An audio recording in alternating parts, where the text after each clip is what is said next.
Bem-vindo a mais um podcast Além do Consórcio, aqui com Júlio Rocha. E hoje a gente vai falar sobre arquitetura, algo que eu sou apaixonado, né? E para você que acompanha o nosso canal aqui, a gente fala sobre investimento, né? E nada melhor de você fazer um investimento no teu escritório ou fazer um investimento na tua moradia. Porque onde você mora é onde você dorme, é onde você descansa e ter um ambiente agradável é maravilhoso. E a gente vai falar com a arquiteta como que isso é importante, você ter um descanso num ambiente agradável, onde você chega na tua casa e fala, é aqui que eu queria viver, é aqui que eu queria estar, né? E você que é empresário, quer montar o teu escritório também, ter aquele ambiente onde os seus funcionários se sintam bem. Então é sobre isso que a gente vai falar no podcast hoje, Além do Consórcio. A gente já está chegando já ao 5º episódio, perfeito. Muito obrigado para você que nos acompanha aqui ao vivo. E antes da gente começar, eu quero deixar um recado para você que, além de acompanhar aqui no YouTube, também a gente está no Spotify. Então você que vai ver pelo Spotify, tanto em vídeo ou vai ouvir pelo Spotify, o que você faz? Você tira um print, marca o meu Instagram, o Investidor em Consórcio, que eu vou compartilhar no meu Instagram pessoal. Então, você que está vendo, vai ouvir pelo Spotify ou vai ver pelo Spotify, marca o meu Instagram, o Investidor em Consórcio. Então, estou aqui com a Júlia, arquiteta. Seja bem-vinda aqui no Além do Consórcio. Júlia. Obrigada, é um prazer estar aqui hoje com você. Fiquei super feliz pelo convite. Que bom. A gente começa todos os episódios aqui explorando a história, né? Além de você ser uma arquiteta, além de você ser filha, empreendedor, você tem uma história por trás disso. É isso que a gente vai entender um pouco da história, onde tudo isso começou, essa paixão por arquitetura.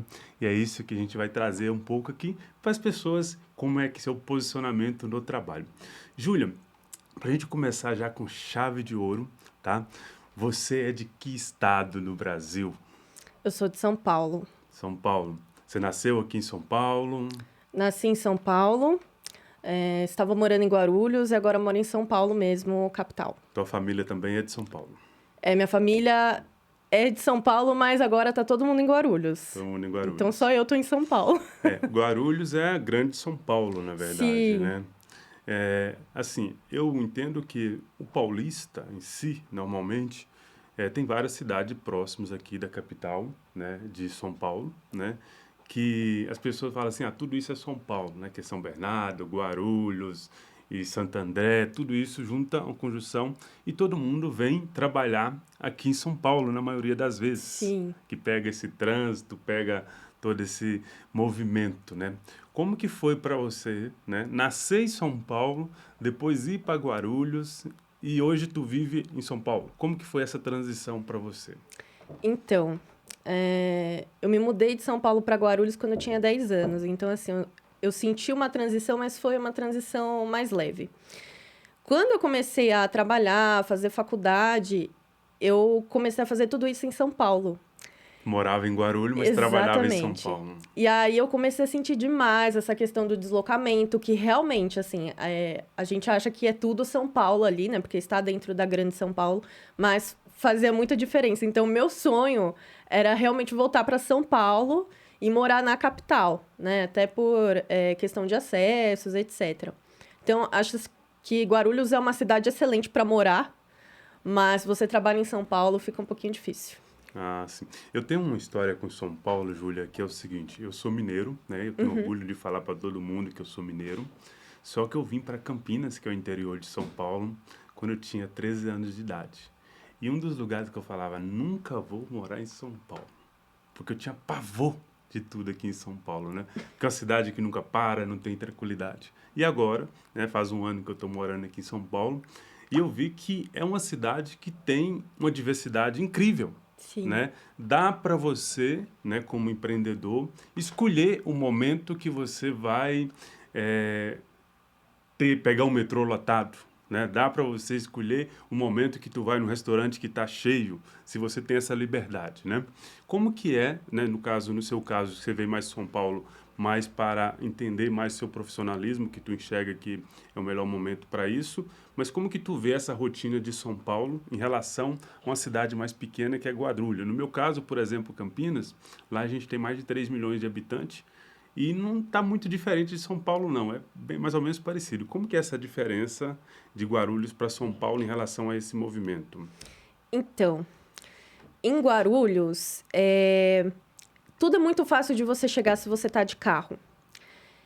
E o trânsito é menor, é bem menor, assim, pela minha visão, bem menor do que dentro de São Paulo, tá? Só que se você não está de carro, você não chega em lugar nenhum. Porque lá, assim, é impressionante. Quem depende do transporte público é difícil. Porque o ônibus passa na hora que ele quer. E aí não tem o metrô, né, dentro de São Paulo. De Guarulhos tem o metrô ali do aeroporto, mas Guarulhos é muito mais do que o aeroporto, né? Acho que poucas pessoas têm noção disso. Guarulhos é enorme. Então, assim, São Paulo realmente traz essa facilidade do acesso ao metrô, né? Pensando na questão urbanística, né? A gente tem o metrô aí como um facilitador. E aí, como você falou, né? Nessa questão da rotina, é claro que no horário de pico não é aquela mil maravilha, né? No horário de pico é realmente bem difícil, vai todo mundo ali esmagado no metrô, e aí é o metrô que tá cheio, é o trânsito. Então, realmente, São Paulo é aquele caos que todo mundo vê e que todo mundo que vem do interior realmente tem medo, porque acha, meu Deus, não, é muito caótico. Mas se você consegue adaptar uma rotina, né, como eu fujo dos horários de pico ali, então fica um pouco mais tranquilo. Eu estou te fazendo essa pergunta que quando a gente estava vindo aqui agora, né, parece que não tem nada a ver com o nosso conteúdo aqui hoje, mas é muito interessante que tu falou, São Paulo foi feita uma cidade para carro, né? Sim. E a arquitetura do metrô, porque nem Brasília também, tem toda uma arquitetura em cima. E a gente está falando aqui sobre arquitetura, como que a arquitetura é importante. Sim. Né? Então, a locomoção de São Paulo, hoje, para ela ter o metrô, teve uma arquitetura que era para carro, mas que hoje não funciona mais. Né? Exatamente. E eu acho que na tua profissão passa muito isso quando você vai fazer um projeto de arquitetura, de você entender, tu vai falar muito melhor sobre isso, de você entender aquela família, né? Qual que é o objetivo daqui a 5 anos, ter mais filhos, não ter filhos e tal. Como que é esse projeto de você trazer arquitetura para uma família? Por exemplo, se uma pessoa é solteira, quer um apartamento compacto, é um tipo de arquitetura. É uma família, que é outro tipo de arquitetura. Como que tu traz isso nos teus projetos? Então... Compliquei um pouco, é? Não, tá tranquilo. Dentro, assim, de um primeiro contato já com a pessoa, eu já quero entender a história dela, né? Porque a parte mais importante dentro do meu atendimento é realmente entender quem é essa pessoa que está me procurando, né? Porque a arquitetura, ela não é só baseada em coisas, em construções, mas é no estilo de vida, né? E o meu objetivo é trazer qualidade de vida para as pessoas. Então, independente se é uma pessoa solteira que vai morar sozinha ou uma família, eu tenho uma lista ali de perguntas que eu vou fazendo, dos objetivos dessa pessoa, se ela tem algum plano de curto, médio ou longo prazo que vai interferir na vida dela, na rotina dela. Porque, por exemplo, se eu pego um casal hoje que é recém-casado e não tem filhos, eu preciso saber se esse casal vai querer ter filhos. Para não fazer aquele projeto e ter que mudar tudo depois. Exatamente. Então, o que eu costumo fazer? Vamos supor, né? Vou dar um exemplo. Chegou um casal que vai ser recém-casado, não tem filhos ainda, mas pretende ter filhos. Então, dentro de um apartamento com 2 quartos, por exemplo, que um dos quartos seria home office, a gente já deixa uma estrutura preparada para receber esses filhos futuramente. Então, é uma redução de danos, assim, digamos, né? A gente já deixa um armário pronto ali, a gente já estuda a possibilidade de layout. Então, se for um filho, a cama pode ficar aqui. Se for 2 filhos, aí dá para colocar 2 camas ou não, vai ter que ser uma beliche. E aí a gente já deixa um pouco, né, preparado para que o projeto ele seja um facilitador na vida dessa pessoa, não só agora, nesse momento, né? Que seja uma coisa durável, porque a gente está falando de rotina de vida mesmo, né? Então, eu faço isso com os clientes, eles adoram. Eu te fiz essa pergunta porque o meu irmão, ele é casado, mora com a esposa, 12 anos, né? E eles foram ter filho o ano passado, né?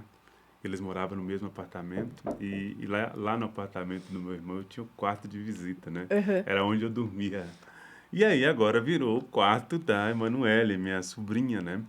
Só que ele gastou muita grana. Por quê? Porque a estrutura era um quarto, agora é um quarto de menina. Então ele teve que fazer todo o projeto novamente, né? Então ele fez todo o projeto de arquitetura do apartamento para 2 e um quarto de visita. E aí agora ele teve que fazer todo o projeto novamente para Emanuele, né? E eu vi o sacrifício que é. E eu acredito que as pessoas passam por isso também. Então, Sim. contratar um arquiteto para poder entender essa conjuntura é muito importante, né? Para não gastar muito dinheiro com isso.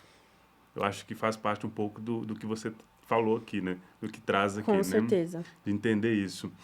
E além disso, por exemplo, você falou de montar essa estrutura. Como que a gente lidar, tá, com a arquitetura? Projeto barato, projeto caro, né? Porque quando eu penso em arquitetura, eu falo assim, eu vou procurar um arquiteto.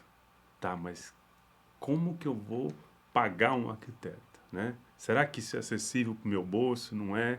Que tipo de pessoa busca um arquiteto para fazer os projetos? Então, eu acho que a gente tem aí dentro desse tema um preconceito muito grande com profissionais da arquitetura, né? Nós somos vistos como profissionais muito caros e, nossa, meu Deus, é impossível contratar um arquiteto, mas não é bem assim, né? Claro que existem arquitetos que atendem diferentes nichos. Então, tem um arquiteto que ele vai atender o altíssimo padrão, o médio padrão e um público, né, com um padrão um pouco mais baixo. E aí, é de profissional para profissional. Mas falando assim, por mim, hoje eu tenho formas de atendimento que eu consigo atender os 3 tipos de público. Porque eu entendo que a arquitetura é para todos. Fala para mim esses 3 tipos de público, porque eu sou um pouco leigo nessas questões assim. Então, vamos lá. Para começar, né? Sabe o que é legal, Júlia? Porque assim, muitas das vezes você está falando 3 tipos de público, né? A pessoa fica lá do outro lado olhando a gente falando, que público será que eu tô? Sim. Né? Sabe, a gente não se encontra, né? A gente não se encontra, a gente tá escutando, mas a gente não sabe nem qual público que tá, né? Como é que é essas questões? Explica cada público a gente poder entender, porque aí a pessoa que está nos vendo aqui ao vivo e também pelo Spotify vai entender qual público que tá e fala assim, nossa, eu posso contratar a Júlia. Sim. Então, eu vou começar por um público um pouco mais alto, né? Que eu vim do alto padrão. Basicamente, assim, alto padrão é aquela pessoa que vai pagar 50 mil reais num sofá, tá? É chocante muitas vezes. Isso é status, Júlia? É status, mas também, assim... Você já sentou num sofá de 50 mil reais? É diferente? Meu, nossa.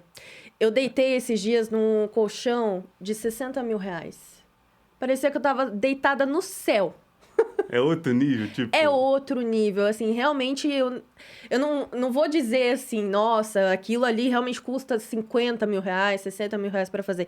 Mas o nível de qualidade, assim, é muito diferenciado mesmo. Assim. Já me deu uma ideia. Do mesmo jeito que eu fazia quando eu era mais novo, eu ia nas lojas das Ferrari para entrar dentro da Ferrari, sabe? Sim. Agora eu vou, como eu tô numa fase agora de casa, né? Sim. Um ambiente para viver, eu vou agora onde vende esses colchão aí de 60 mil reais para deitar. É isso aí. Imaginar, né? Já tem até a loja para você. para você ir para provar. Mas continua. Então esse é um público, e é o público que, assim, geralmente são empresários, né, que não tem muito tempo para ficar se preocupando com a obra e realmente entrega ali o projeto na mão do arquiteto e a gente toma conta de tudo, né? O segundo público é um público mais médio, que a gente faz um trabalho de comprar algumas coisas um pouquinho mais caras, outras mais baratas, e a gente vai misturando. Então, ao mesmo tempo que a gente pode usar aí alguns móveis da Tokstok, a gente mistura com alguns itens da Shopee, por exemplo, né? Nossa, dá para poder montar alguma coisa da Shopee? Dá. dá para misturar isso e ficar um resultado muito legal. Então, esse é um público médio que hoje é o que eu mais trabalho, né? E temos um público... Só cortando você. Na arquitetura, olha, assim, nunca na minha cabeça passou que é possível, né, juntar Shopee com Tok Tok, são lojas totalmente diferentes, e montar uma arquitetura agradável. Pois é possível. Tá. E aí eu vou te falar. Esse é um conceito que eu trago para o meu escritório, e esse conceito ele vem primeiramente da moda. Não sei se você já ouviu falar sobre high-low design, ou high-low da moda. O que as pessoas fazem, né? Basicamente, é você misturar o alto com o baixo. Então, um produto de altíssimo padrão com um produto de baixo padrão, e no final, o resultado, ele vai ser de alto padrão. Tá, no caso, no palavreado do homem, por exemplo, eu só uso preto e azul. Aí eu coloco um Rolex. Exatamente. Aí muda tudo? Aí muda tudo. Você pode misturar, por exemplo, uma roupa da Zara... Nossa, você acertou. Com uma calça do Brás, entendeu? Sim. E daí, no resultado final, você vai estar elegante. Então, essas misturas, elas, claro, precisa ter muita experiência para você fazer isso, para não ficar um negócio cafona, né? Mas dá para fazer isso também na arquitetura? Dá. E o que eu faço? Eu pego, então, por exemplo, um sofá ali da Tok Stock. O sofá vai estar custando uns 8, 10 mil reais. Um sofá lindo. Aí, você precisa comprar, por exemplo, um tapete. Mas tapete a gente sabe. Às vezes a pessoa tem cachorro... passa muita gente ali, às vezes a pessoa quer um tapete claro, mas não quer uma coisa, sabe, vai enjoar, porque tapete é um dos itens que a gente pode ir mudando na decoração. Muda a cor, muda a textura, enfim. Aí a pessoa quer um tapete mais ou menos. A gente pega um tapete na Shopee. Uma almofada na Shopee, por exemplo, que são itens que vão agregar valor estético ali, mas que eles não têm o peso de um sofá, por exemplo. Porque o sofá, dentro de uma sala, ele é a peça-chave. Ele é o centro do ambiente. O que você acha? Eu me hospedo muito aqui nos apartamentos compactos, né? E aí eles compram aqueles containers e pinta eles e aí faz eles de sofá. O que você acha dessa... Então... Para morar, não, né? É mais rústico. Eu não acho muito confortável, assim, né? Tem gente que faz com container, tem gente que usa aqueles pallets de madeira. Sim, e coloca a almofadinha em cima. Assim, o sofá, na minha opinião, é assim. Chegou em casa, você vai assistir uma Netflix, você tem que ter um sofazão gostoso para você deitar. Aí, nem sempre essa solução vai te dar aquele conforto. Mas, pensando num Airbnb, por exemplo, que a pessoa ela vai ficar ali pouco tempo... É uma solução viável. Tá, então aquela pessoa que está querendo montar um apartamento compacto para alugar, seria uma decoração que encaixaria ali. Não moradia, mas para alugar. Para alugar, sim. Para alugar. Sim. Então, por exemplo, pensando num Airbnb no centro de São Paulo, que a pessoa vai passar 1 ou 2 dias ali. Ela vai ter uma cama boa para dormir, uma cama média. E aí, vamos fazer um sofá no pallet? Ou vamos usar container para fazer a decoração aqui? Eu acho que é super possível. Mas não para a moradia de uma família. Não, no dia a dia você não aguenta. Você pode achar bonito, mas é uma solução agora. Não, eu vi que é barato, tudo, mas é aquela história. O barato sai caro, porque até quando você vai aguentar sentar ali... Porque para você fazer um sofá no pallet, o seu estofado tem que ser muito bom. Então, você já vai estar gastando. Aí, se você usa o sofá no pallet, mais um estofado que não é de tão boa qualidade assim, você vai sentar na madeira, assim, em meses. Você não vai aguentar. Tá. Então, essa questão do sofá, a gente está falando de sofá aqui, tu acha que é um dos índices principais também dentro de uma casa para moradia? Com certeza. Sofá, as cadeiras de uma sala de jantar, a cama... Acho que tem muita gente que não dá muita bola, assim, pra cama, sabe? Eu até gosto de contar isso, que eu acho engraçado. Porque a minha mãe é uma querida, né? Mas ela sempre comprou roupa de cama, nada a ver com nada. Então, assim, A fronha tinha uma estampa, o lençol tinha outra e o edredom tinha outra estampa. Então, 3 estampas diferentes. E aí, eu dividi quarto com a minha irmã por muito tempo, né? E aí, cada cama tinha uma estampa diferente. Meu Deus do céu, Uma gente. casa colorida. Colorida. A minha mãe melhorou muito isso, que ela foi aprendendo comigo, né? Mas é muito comum na casa do brasileiro ir misturando essas coisas, né? E aí, a gente não dá muita importância pra cama. E aí, às vezes, você acha que o seu quarto tá totalmente desorganizado, mas às vezes o que te falta é neutralizar aquela cama. Porque a cama, ela é também a peça-chave do seu quarto. Voltando um pouco para bem-estar. Se você está num quarto que você acha que está bagunçado, isso atrapalha no sono, você acha? Completamente. Completamente. Eu falo por experiência própria. Se o meu quarto está bagunçado, eu sinto que a energia ali não flui muito bem, A sabe? energia na casa inteira ali. Tem toda uma questão, né, de Feng Shui, etc. Eu não sou muito especialista nisso, né, mas tem questões de posição da cama que não pode estar virada ali para a porta, enfim.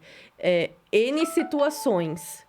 Mas, falando, assim, no funcionamento do nosso cérebro, quanto mais coisas você tem à vista, mais o seu cérebro tem que trabalhar. Então, por isso que pessoas ansiosas geralmente preferem ambientes mais minimalistas, ambientes mais clean.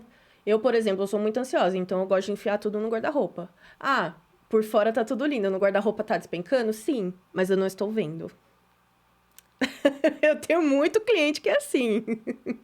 Talvez você que está nos vendo aqui não está conseguindo se conectar com a tua casa porque está faltando um arquiteta, Sim. né? Para poder dar uma virada na energia, nas peças, né?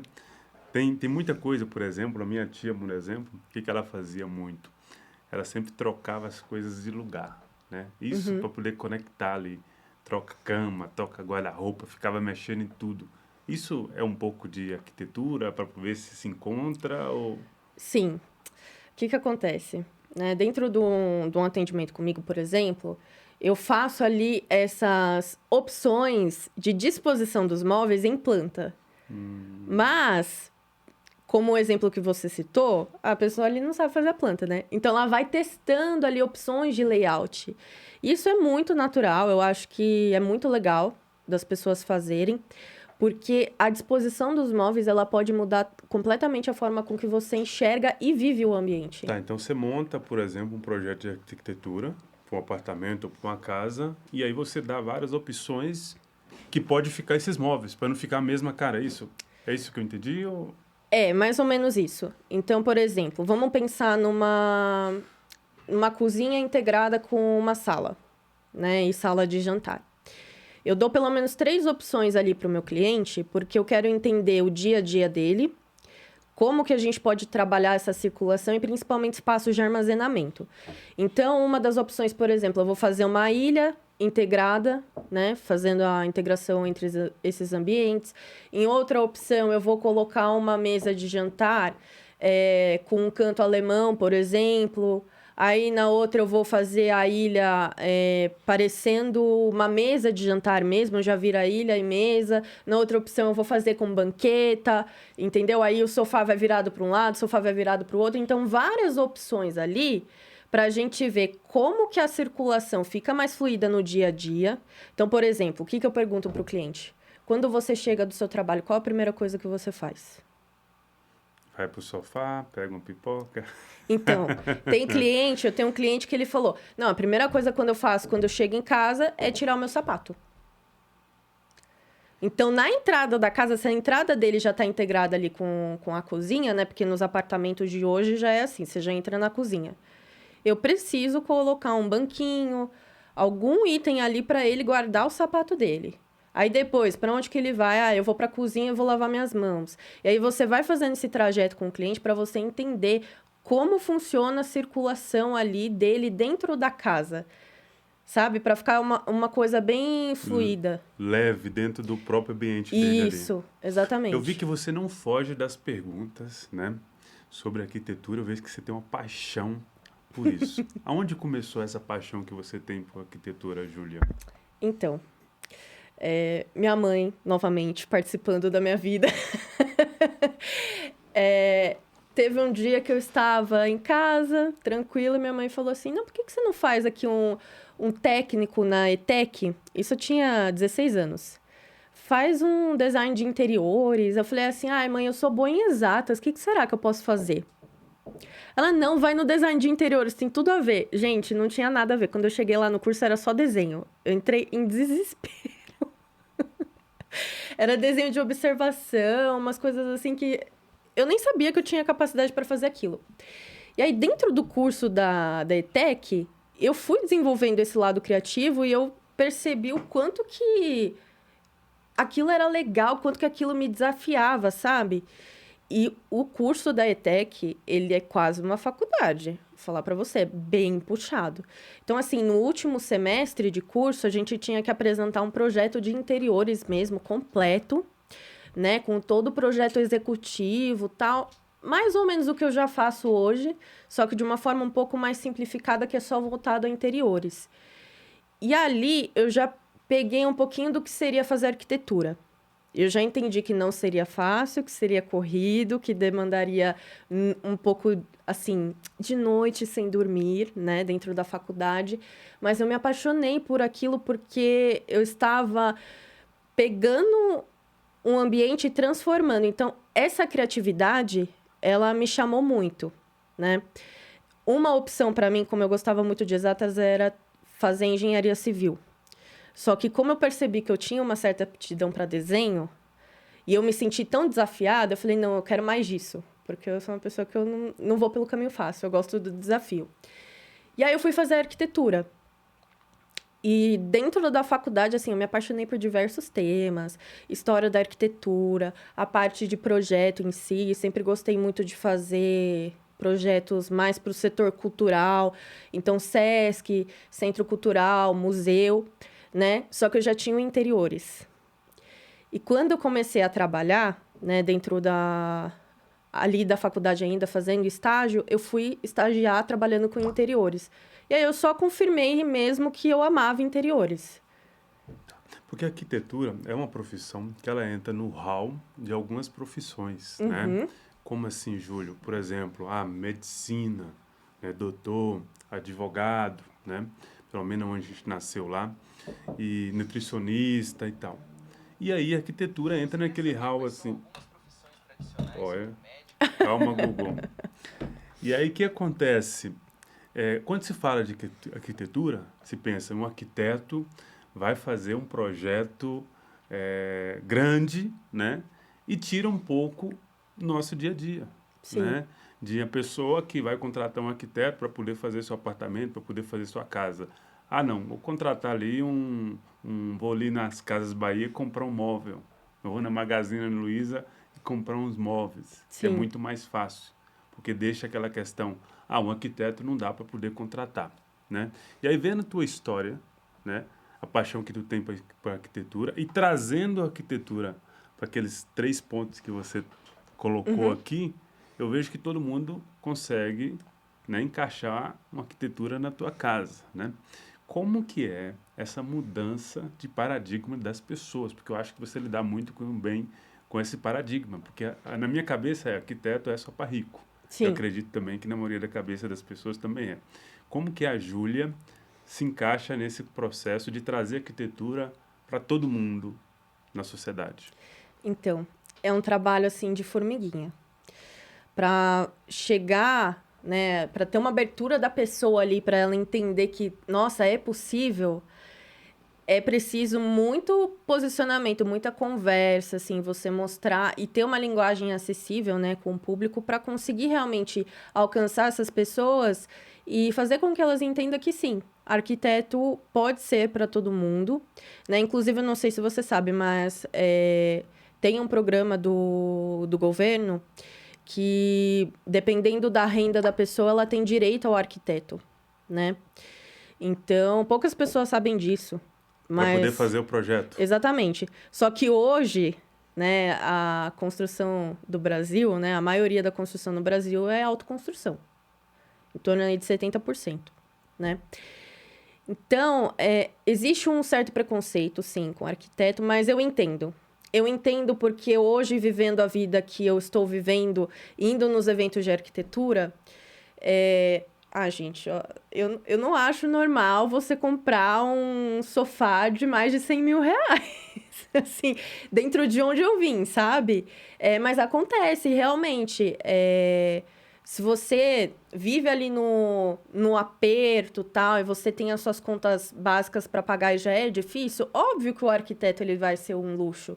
Mas eu acho que hoje a gente vem quebrando um pouco disso para um público mais médio, que consegue sair para jantar, que comprou o seu apartamento, que gosta de, por exemplo, eu sou uma mulher, eu gosto de ir no salão fazer as unhas.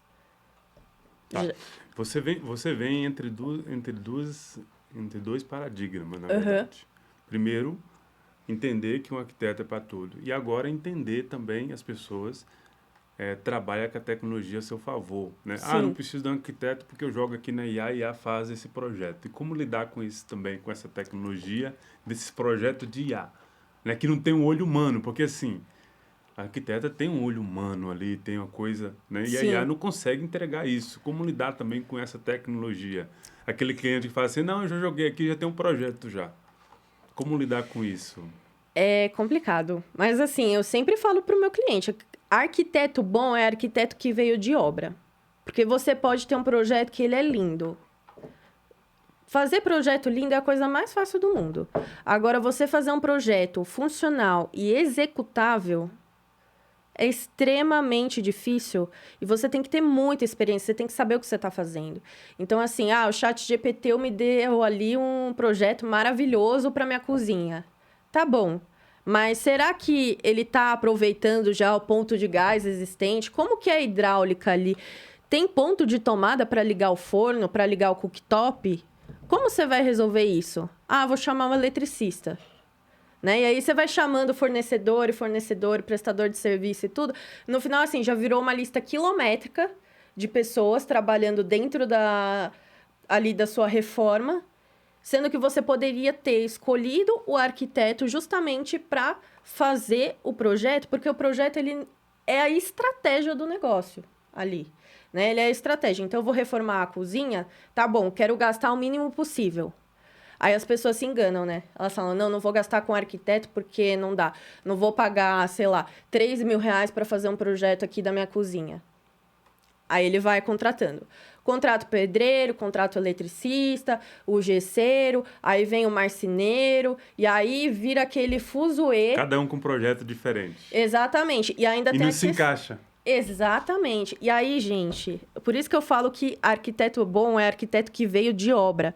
Porque se você não segue a lista ali, o cronograma de quem entra em cada hora, se você atropela uma fase ali, acabou. Quer um exemplo? Se você instalar o seu ar-condicionado depois que você já tiver feito o forro, você está perdendo dinheiro. Porque você vai ter que abrir o forro inteiro para passar a infra do ar-condicionado. Faltou ali um planejamento ali. Exatamente. É aquele negócio que no papel aceita tudo, que PowerPoint aceita tudo, mas na hora... Isso, exatamente isso. Exatamente. Já pegou muitos projetos que deu BO, Júlia, na sua carreira? Alguns. Que teve que consertar? Sim. Porque consertar é muito mais difícil do que fazer do zero.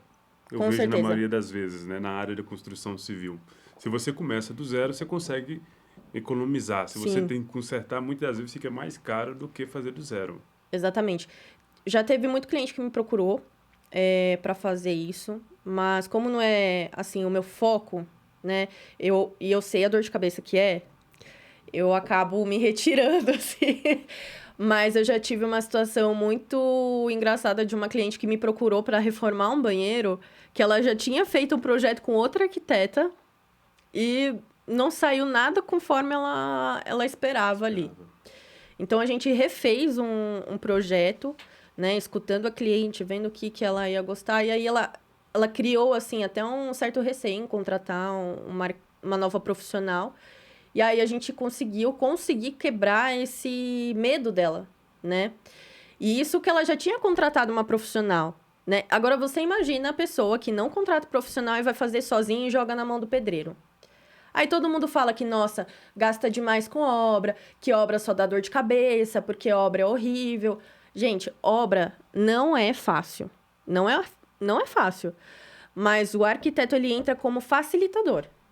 Então, se você tem o arquiteto, você consegue ter um pouco menos aí de dor de cabeça, porque você tem que escolher quem vai ter dor de cabeça, vai ser eu ou minha arquiteta. Tá. Eu sei que você é apaixonada, né, na arquitetura hoje, de mostrar que a arquitetura é para todo mundo, Sim. né, tanto a classe baixa, média e alta. Mas eu sei também que você tem uns projetos, já tem uns projetos de alto padrão, né? Uhum. Me fala um pouco desse projeto de alto padrão, que é um hotel, que é uma rede de hotel, Sim. né? Porque, assim, quando se fala de arquiteto, as pessoas ficam na televisão e ficam vendo esses projetos maravilhosos, nessas mansões maravilhosas em hotel, né? Uhum. E a Júlia tem uma experiência com isso. Como foi desafiador esse projeto que você teve nesse alto padrão e aprendizado que você teve com isso? Conta um pouco dessa história sua do alto padrão. Então, antes do hotel, eu já tinha trabalhado com alto padrão nos outros escritórios que eu trabalhei, né? Apartamentos grandes e Tá, só tudo. cortando você um pouquinho. Tá, hoje você não trabalha no escritório de uma outra pessoa, você tem seu próprio escritório. Isso, exatamente. Mas antes você prestou serviço para outro escritório. Isso, aprendi em obra ali, prestava serviço para outras arquitetas, passei por alguns escritórios. E aí fazem 3 anos que eu abri a JQ Arquitetura e Interiores. Tá, só para poder entender. A sequência do arquiteto é mais ou menos a sequência, por exemplo, de um advogado, estagiário, faz estágio no escritório, depois vai acompanhando o processo, ou é diferente? Como que é? É parecido. Parecido. Então, eu, por exemplo, geralmente as pessoas fazem um estágio durante a faculdade, aí terminou a faculdade, aí aquela pessoa ela é efetivada, vira arquiteta realmente ali do escritório, e depois tem pessoas que escolhem seguir, ter um crescimento de carreira dentro dos escritórios, e a maioria dos arquitetos escolhe empreender. E muito porque a nossa profissão é extremamente criativa, então a gente quer colocar o nosso toque ali no projeto, trazer o nosso olhar, né? A nossa assinatura. Outra pergunta leiga, então, para você.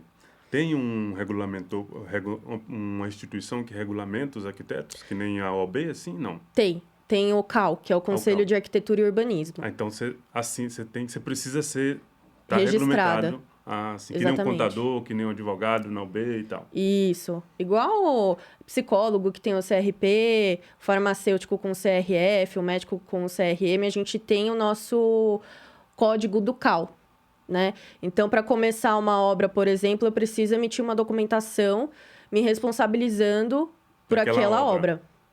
Tá, então se você autoriza aquela obra lá de arquitetura, aquela obra dá algum BO, a Júlia é responsável por aquilo. Exatamente. Legalmente eu sou responsável. Olha, eu não sabia disso. E é por isso, né?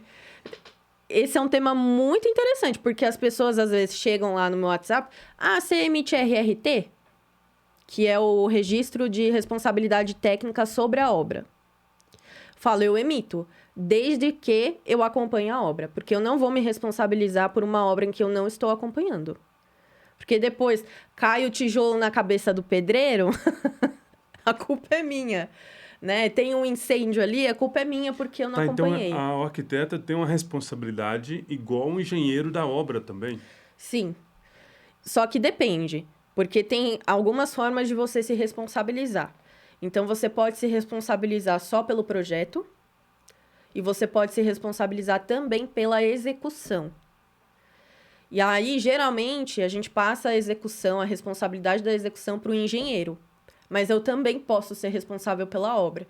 Então, tem cliente que eu já me responsabilizei, sim, pela obra e fiz o acompanhamento tranquilo, assim, pra gente liberar a documentação dentro do condomínio e super funciona. Mas o que as pessoas precisam entender é que não é só um documento para você aprovar a obra, né? A gente tá realmente jogando o nosso nome e a nossa cabeça ali para tá assinando aquela folha. Vocês que estão nos vendo aqui, ao vivo aqui, O que a Júlia está informando aqui, pessoal, que a arquitetura não é só um PowerPoint aonde a arquiteta assina, ela é responsável por isso. Então, por isso que tem um acompanhamento, Sim. né, da obra, tá? Uma coisa que eu não sabia, né?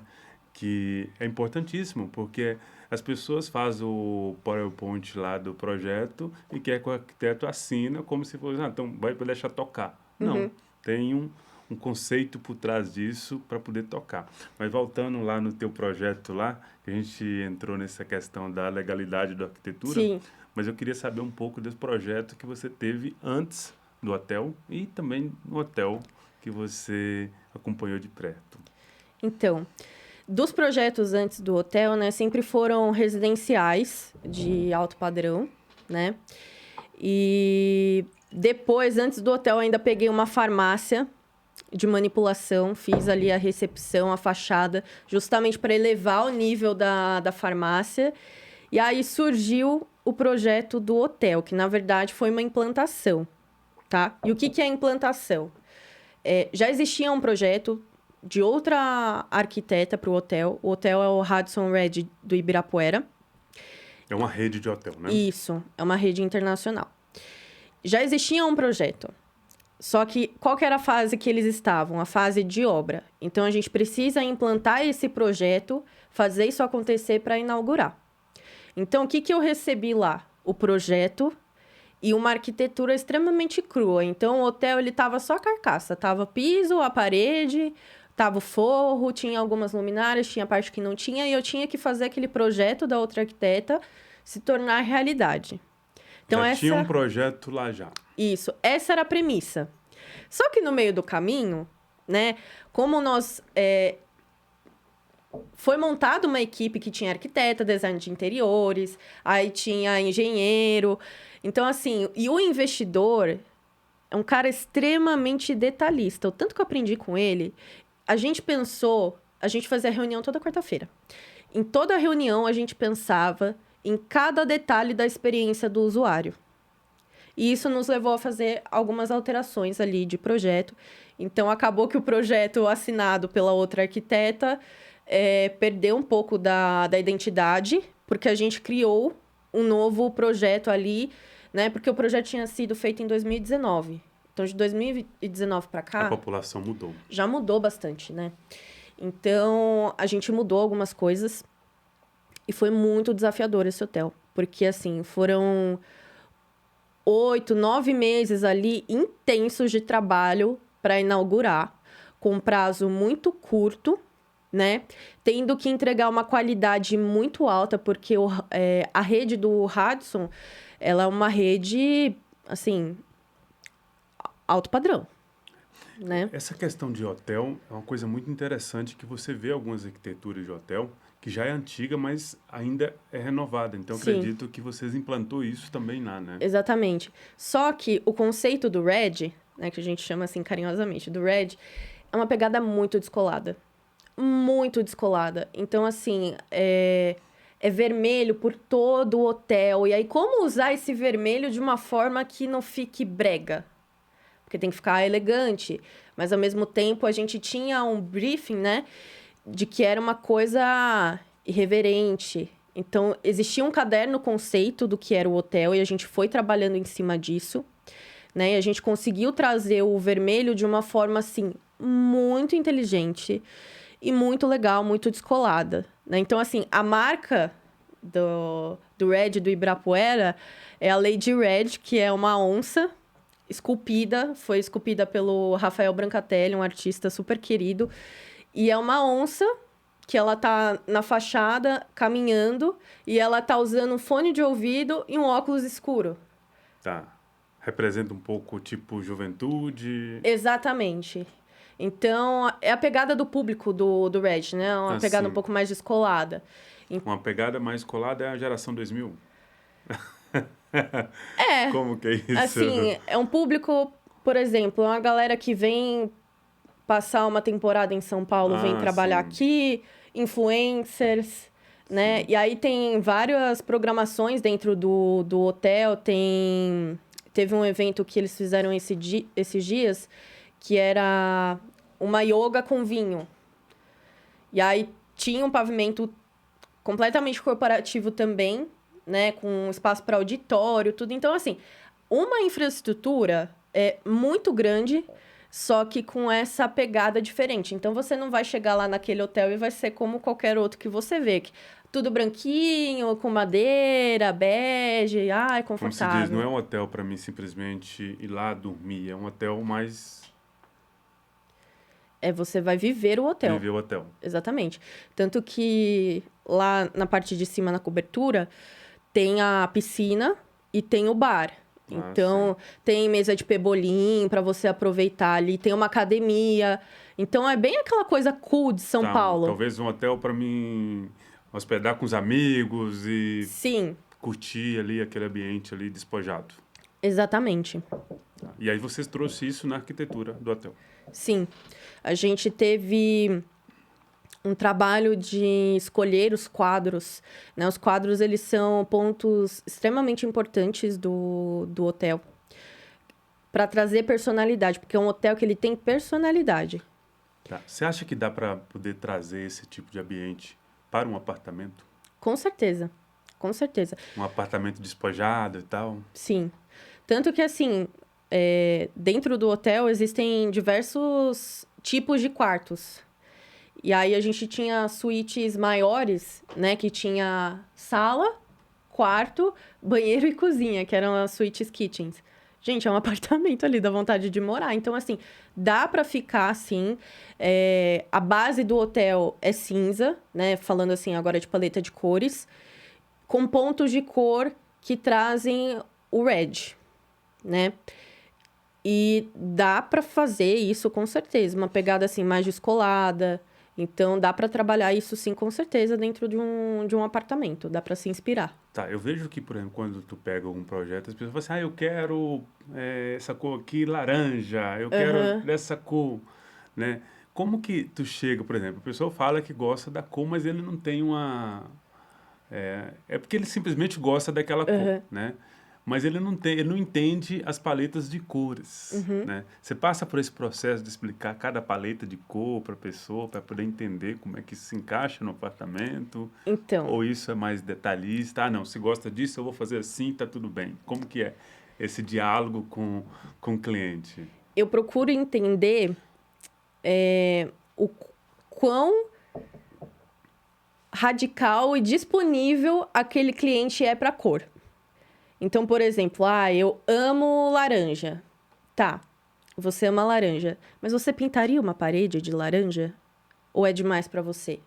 Você faria um móvel laranja ou é demais para você? E aí a gente vai tendo essas conversas, né? O que a maioria dos clientes fazem? Eu amo laranja e amo azul. Tá bom, então a gente vai trabalhar com essa paleta de cores, é extremamente possível. Se é uma cor muito cheguei, o que eu faço? Eu pego essa cor, mas eu faço uma variação dela para um tom um pouco mais fechado para trazer um pouquinho mais de elegância. E aí é completamente utilizável ali naquele ambiente, sabe? Você pega aquela cor que ela sugeriu, mas você tenta ali encaixar Isso, eu uma trago cor neutras, variações. variações. Variações. Então, por exemplo, dentro da contratação do projeto, tem a parte de conceito que eu subo toda a planta que foi aprovada no 3D. Então, vamos pensar numa cozinha, por exemplo. O meu cliente gosta de laranja, que é o nosso exemplo. Então, tá bom, vamos ver se você gosta de laranja mesmo. Então, eu faço, por exemplo, um detalhe no revestimento que vai em cima da pia, coloco um laranja lá. Aí ele olha assim, aí eu gosto de laranja, mas não aí. Então, só que daí do laranja, o que eu faria? Eu não usaria laranja, eu usaria terracota. Que tá ligado ali, mas ele tem um lado um pouco mais sofisticado.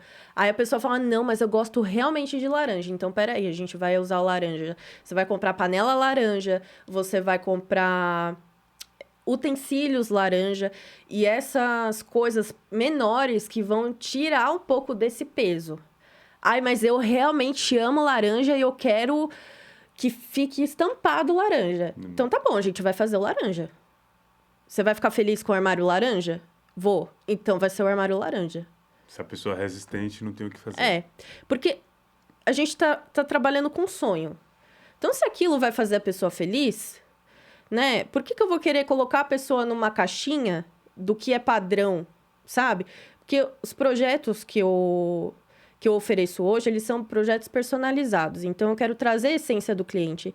Se a essência do cliente é ter um armário laranja e aquilo vai fazer ele Tu vai feliz... dar um armário laranja para ele. Exatamente. Então, eu vou Entendi. colocar o armário laranja. Tá. Então, você não segue muito essa questão da arquitetura padronizada, né? Ah, que parede tem que ser branca, porque isso é o normal que a gente se vê, né? Parede Sim, tem que ser branca porque é isso, na cozinha tem que ser isso. Então, uma consultoria com a Júlia não vai ser desse jeito. A Júlia não. vai tentar entender a personalidade da cliente para poder trazer e mostrar para ela as variações. Exatamente. Eu costumo falar para os clientes que a sua casa, ela é uma extensão de quem você é. Então, a sua personalidade tem que estar refletida naquele lugar. Porque hoje a gente já vive num mundo que é extremamente padronizado. A gente vai chegar na nossa casa, que é o nosso lugar de refúgio, e a gente não consegue se sentir em casa dentro da própria casa porque ela não tem a nossa personalidade. Entendi. Não dá, né? Então, eu sou muito aberta, assim. Ah, eu quero colocar uma luz vermelha no meu quarto. Tá tudo bem com a luz Vamos vermelha. colocar. Não tem problema.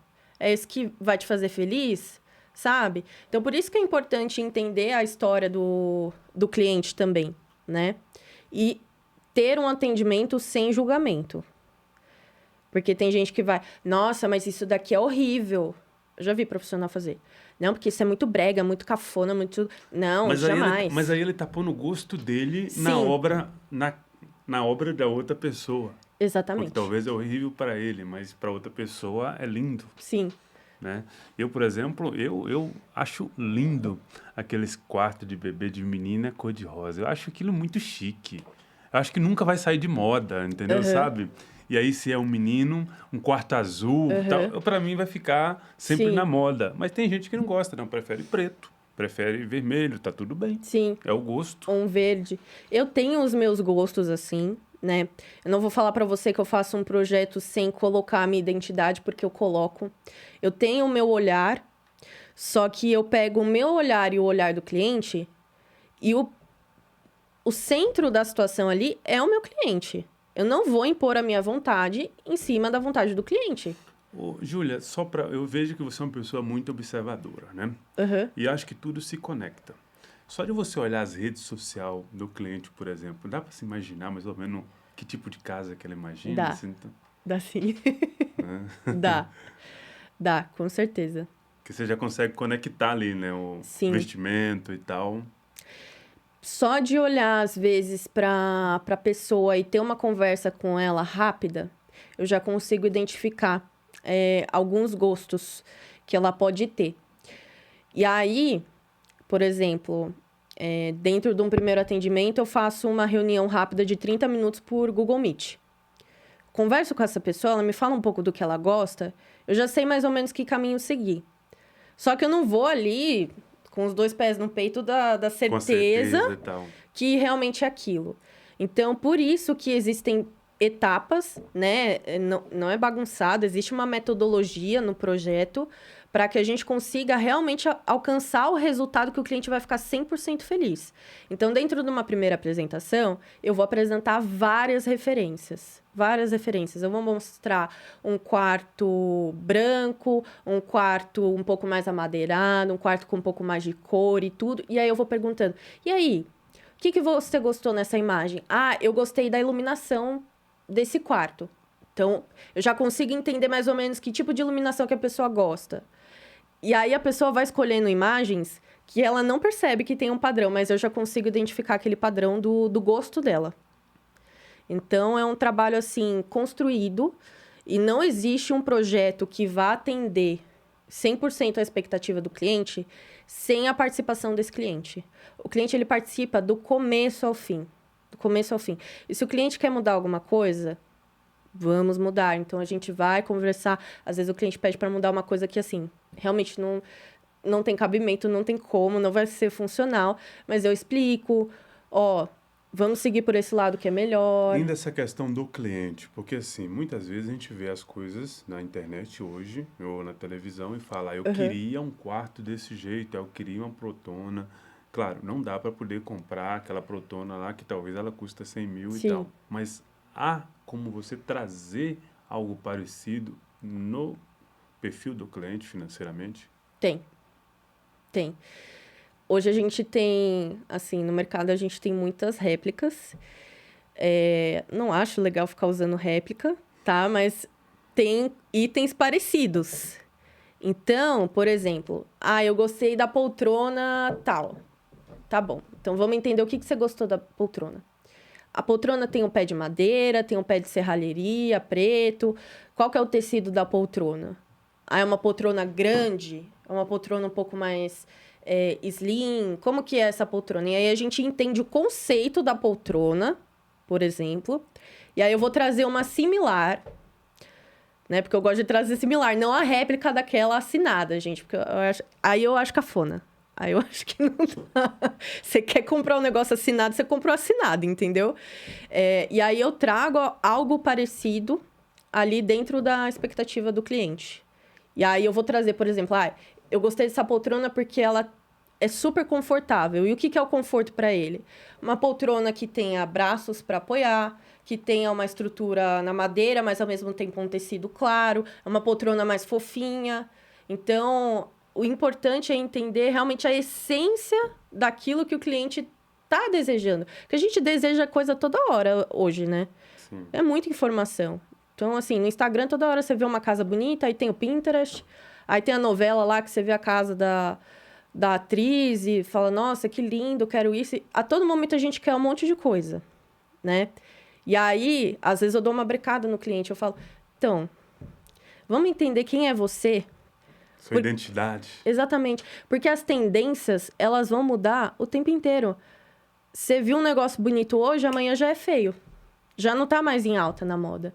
Então, o legal é criar um projeto atemporal para aquele cliente que vai representar ele. Sua identidade visual, sua identidade Sim, família, né? por um longo período da vida dele, né? Não digo a vida inteira, porque nós somos humanos e nós estamos em constante evolução. Mas o legal é entender realmente a identidade de cada pessoa. Porque cada ser é único, né? Se a gente for ficar fazendo projeto igual, é muito fácil, né, gente? Aí é fácil, mas não é esse o conceito que eu gosto de trabalhar. Para vocês que estão vendo aqui, a gente está nos últimos 3 minutos do podcast e está sendo maravilhoso trocar esse papo aqui com a Júlia, falando sobre arquitetura, sobre projeto. Eu acredito que você que está nos acompanhando aqui pensou, agora eu posso contratar um arquiteto, porque também está dentro do meu orçamento, né? Sim. Não é só para os milionários, para aqueles apartamentos. Júlia, para as pessoas que estão nos vendo aqui, que desejam construir, contratar um arquiteto, ou para um apartamento, ou para um escritório, qual que é a dica que você dá? Principal, assim, 3 dicas que você dá para essa pessoa para contratar um profissional que encaixa ali dentro do que ela está pedindo, né? Para entender melhor o projeto dela. Quais são as dicas que você dá nesses últimos 5 minutos? Isso você diz uma dica, por exemplo, eu quero contratar um profissional de arquitetura. Como saber se ele se encaixa mais ou menos ali dentro do que eu espero? Porque a pessoa muitas vezes, muitos dos profissionais que a gente contrata errado o profissional. Né? Porque a gente, vou contratar esse aqui porque a minha vizinha fez com ele. Sim. Né? Mas talvez não é o que precisa, né? O que é importante para contratar um profissional? Vou fazer a pergunta diferente. Vamos lá. O que é importante para poder contratar um profissional de arquitetura? Então, o primeiro ponto que as pessoas precisam entender é que dentro da arquitetura existem diversas funções e diversas especialidades. Então, você tem que entender qual que é a especialidade do arquiteto que você vai contratar. Então, se você quer fazer uma reforma, você precisa de um arquiteto de interiores. Esse já é um ponto, né? O segundo ponto é entender como que aquele arquiteto trabalha, qual que é o estilo dele. Ele tem um estilo próprio ou ele vai seguir mais ou menos o que você quer, como, né, eu até citei aqui. Ou se é um arquiteto que ele só faz construção de alto padrão, se ele faz construção média, quais são as ferramentas com que ele trabalha. E o principal que diferencia qualquer arquiteto no mercado, qual que é o material que ele te entrega? Porque projeto executivo, as pessoas acham que é tudo a mesma coisa, mas não é. Não é. Por que que não é? Como eu disse, arquiteto bom é arquiteto que veio de obra. Porque o projeto executivo é para ser executado. E aí a gente vê aquelas folhas lindas de projeto. Nossa, deu 60 folhas de projeto executivo. Aí chega lá na mão do pedreiro, ele não entendeu nada. Então, assim, o projeto ele precisa ser um projeto didático. Você tem que receber todo esse material e você precisa se sentir seguro e confortável com aquilo que você está recebendo, né? Então, tem que saber diferenciar se tá todo mundo orçando e entregando a mesma coisa ou não. Porque geralmente existe uma diferença bem grande aí dentro do que a gente entrega e que parece a mesma coisa. Tá, se as pessoas que estão vendo aqui querem contratar a Júlia para fazer esse projeto, aonde elas vão te encontrar? Elas vão me encontrar no Instagram, no @juliaquirinoarch. Lá tem o link do meu e-mail, tem o link do meu WhatsApp e também pode me chamar por direct. É a ferramenta mais fácil que eu tenho hoje. Que aí consegue fazer um orçamento com Sim. você. Tá. Esse tipo de orçamento, né? Antes, né? Eu fazia muita proposta para os meus clientes gratuita, Uhum. né? Hoje eu não faço mais isso. Então, se a pessoa quer me contratar para fazer um plano de consórcio, que é o que eu trabalho, precisa pagar a minha consultoria. Uhum. Como é que é essa conexão com a Júlia, com o cliente?